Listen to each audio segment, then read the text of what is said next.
Alright, so this is going to be the guide for the Elite Blight Dragon raid. It's a fairly easy raid. There isn't a high DPS check. It's kind of mostly reliant on your tanks and your healers, to be honest.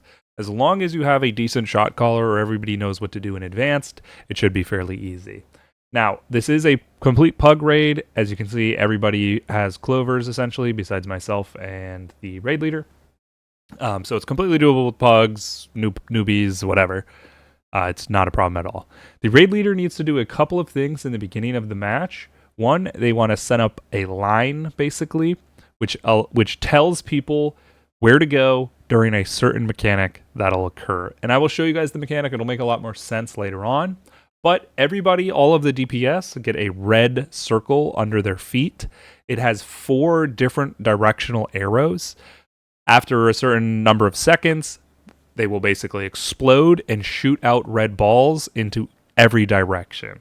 If any of the balls hit any of the players, that person who was then hit will get a red ball under them, and then it'll continue to shoot out, and it becomes incredibly annoying. So basically, you want to set up a line so everybody stands in a line, and nobody gets hit by the directional balls. Now, they are in 4 cardinal directions, so your line does need to be set up perpendicular.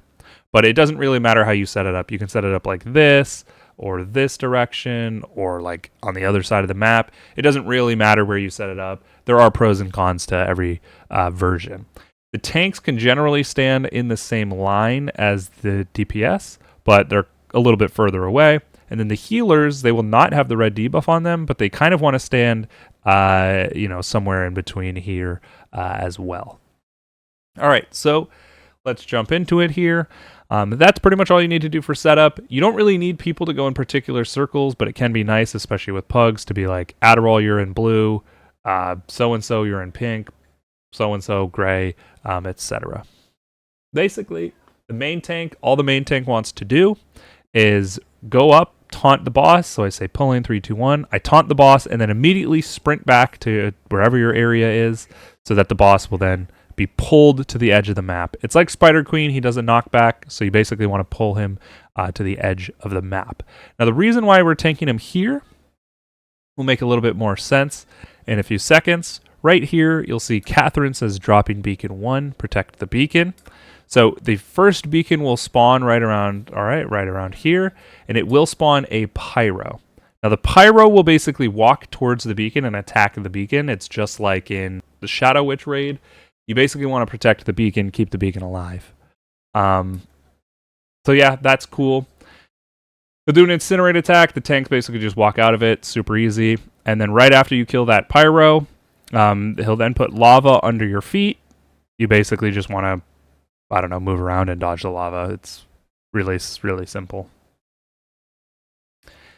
In the meantime, what the tanks are doing is they are basically just standing in front of here. The boss will do a swipe attack that will affect everybody in range, basically. So the tanks just tank it completely away from everybody else. Everybody else attacks from behind.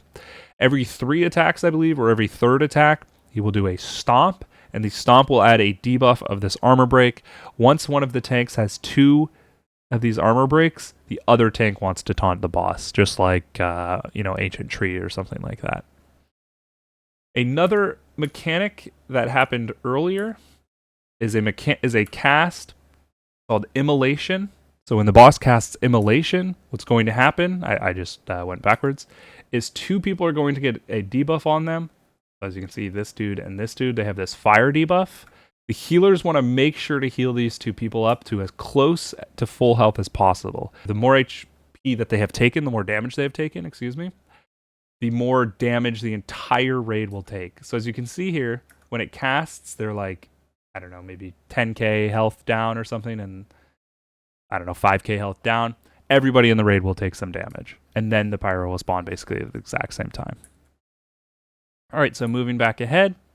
After the lava on your feet, he'll do a dragon roar. It's basically a full AoE. Everybody in the party gets attacked. And another beacon will spawn here with another pyro. Have all your DPS just kill the pyro immediately.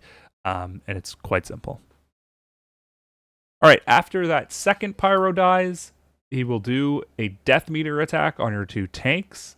There are a couple ways to do this. The easiest way, especially with pugs, is to have one of your tanks run off to the side away from everybody and use one of their defensive abilities. Like for paladins, it's Ardent Guardian. The other tank will run to the back of the dragon, and everybody gets in this red circle. It's a share damage circle, so the more people in it, the less damage is taken. Right after that, he will do a knockback attack, just like the Spider Queen. It's actually easiest the closer you stand towards the middle, the less you will get knocked back. And the cast is a total scam.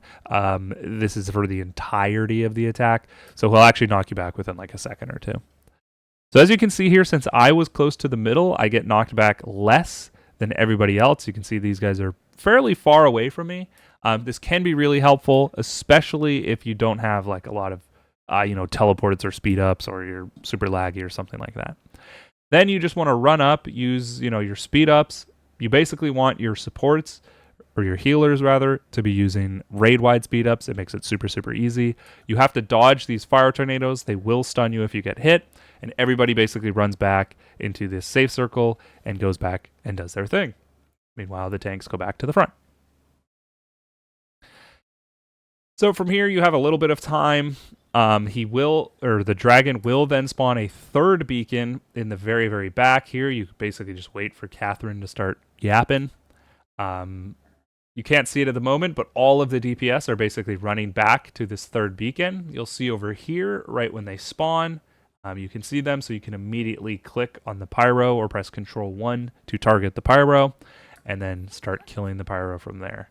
I actually panned my camera over so you can see where it is, but it's basically in the very back where you got knocked back originally. Our beacon did actually get attacked once, so here I pan over, and here's where the third beacon will spawn. If you successfully keep all 3 beacons up, you'll see that they light up in this kind of like yellow lightning attack, and they attack the boss here in this like big yellow thing. Right when it explodes, boom, right there, the boss is highly vulnerable. This is when you want to use all of your burst. So I pop my Inscribed Stone here. If you have burst potions, use your burst potions. It's basically double your DPS. So it's really, really, really, really good, especially if you save your burst for this right here. I mean, obviously, my tank damage isn't like insane, but it's still pretty good to burst from there.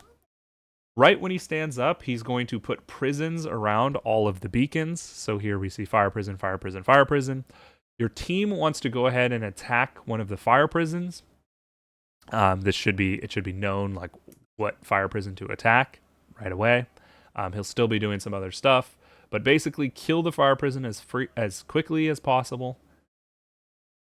There, everybody's attacking it. Once it kills the fire prison, it'll become a beacon again, and a pyro will spawn yet again and go ahead and attack the beacon. So just kill that pyro. And then after you kill the first one, so, for us, we attacked this one because it's like with our line that we had set up earlier. Now the line mechanic will happen, or rather the like red circle mechanic will happen. Everybody wants to get in the line that they had set up previously. He just casts an Incinerate, so the tanks basically just want to dodge the Incinerate. And you can see everyone is now in a nice, perfect line. You see there are directional arrows, so that's what I was talking about. Stand kind of perpendicular from those arrows. And then when they blow up, you'll see all of those balls shoot out in the directions. If you're in the proper line, your healers are like kind of also within the line. Your tanks are kind of also within the line. Nobody's going to get hit by it. Super easy. He'll spawn another lava basically immediately after, just like previously, and then a death meteor just like before. So you go ahead, stack up on the death meteor, and then I run as close as possible to the center. The DPS on this one can stand kind of further back. So what happens on the second knockback is DPS actually want to stay back here. There will be a safe ring on the outside, and they want to attack this fire prison immediately and kill this fire prison. The tanks, both tanks and a healer, want to run back to the boss. They will have some other stuff to do. And you'll see here my off tank, or my second tank, Tenryu, actually gets hit by the tornado. Right there. And then he gets stunned. As you can see, he'll take a bunch of damage. But since he's a tank, he can just survive. If you're not, you'll die. Right after that, oops, I'll show it again. I was collecting a silver chest. He will cast a Leaping Flame What you want to do is have your tanks basically. So Tenryu, he was new, so it's not a problem. We basically set it up in the beginning. He was going to take the first falling orb right here. You can see this red circle. Your tank has to basically step on top of the red circle. He didn't, but it's not a big problem. What happens is if it just hits the ground, your entire raid will take damage. Not a huge deal. But he didn't take that one. So originally it was supposed to be he takes the first one, I take the second one, and then he takes the third. You don't want to take all three, you will die. Or you don't want to take back-to-back orbs. It does a smack ton of damage to the tank. So then he takes the second one, and at this point I'm kind of confused, so I just don't take the third one, and I just let everybody get hit. So that was my mistake. I could have taken the third one, but again, I was confused from the beginning. So they're attacking these fire prisons over here. They already attacked the one back here and killed the pyro that spawned. They then rotated over towards this. They kill this fire prison. It's going to immolate as well. So again, the healers need to be focusing on these immolation targets.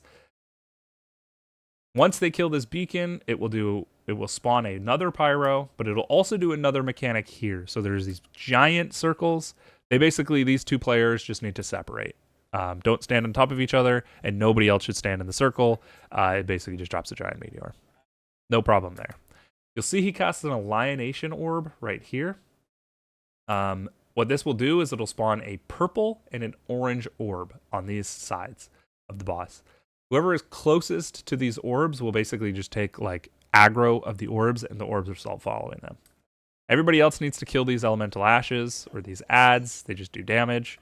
And then as you can see, this guy Zith basically aggroes the orb. He's like standing in front of the orb because he's trying to kill the mob. He just doesn't realize. The other guy gets aggro of the purple orb because he's standing over there. So then someone else needs to basically walk towards the orange orb. They get aggro of the orange orb, and then it follows the two people. So the purple ball follows the one on the string. The orange ball follows the other guy. You need the two balls to touch each other. So they actually end up missing right there. He gets hit by the orange orb and dies. This other guy's running. They actually miss again. And the other guy dies. It's not that hard. You basically just want to cross X's or run kind of far away from you. Like, you want to be far away from the balls and just run directly towards each other, basically. And as long as the balls hit, it's totally fine. So you get the two orbs to touch each other. Fantastic. Don't die if you can. Whatever. If you do that, if you do all of the mechanics properly, these beacons will do another launch, another electricity launch. You'll have another huge burst window. So right now, right when that happens, don't use your burst ahead of time when he's like glowing yellow. Use it right when the explosion happens and it says the boss is highly vulnerable. Now you can just burst his ass down, do a ton of damage, and potentially at this point he'll just die. It kind of just depends on your DPS. If he doesn't die right when he stands up, he'll cast another Windfire. You have to run back to the butt, just like you did previously. There will be no damage share meteor. Again, stand kind of as close as you can to the boss in the back. Our tank actually just wasn't prepared, so he actually gets knocked in the lava, but since he's a Chad McChad, he actually survives. If you're not, you will die like 100%. He'll then cast basically all of the same attacks that he had previously been casting, just in sort of however he feels like it. So right now he casts Immolation. Healers need to do their thing for that. He'll cast these two meteors. You need to run away from everybody else. He'll basically just start casting everything. He'll outspawn these ads. You can just kill the boss. There is no enrage timer on Blight Dragon. However, there is a soft enrage.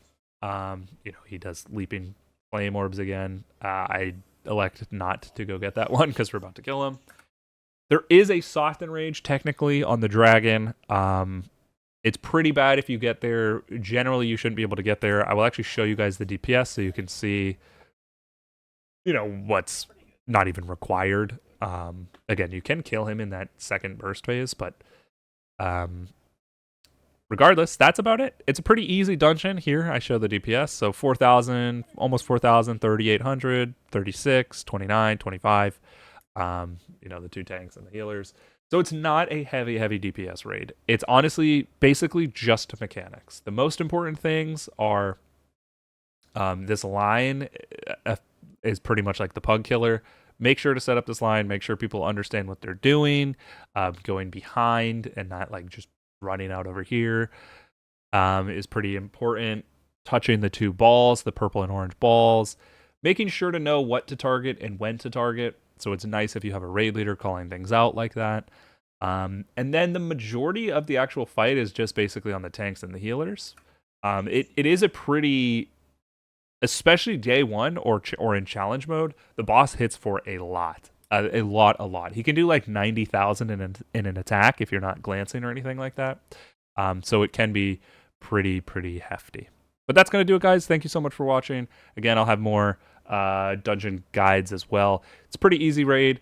I cleared it with pugs. I cleared it day one with pugs multiple times. Nothing much to it. All right, guys. Thanks for watching. Peace.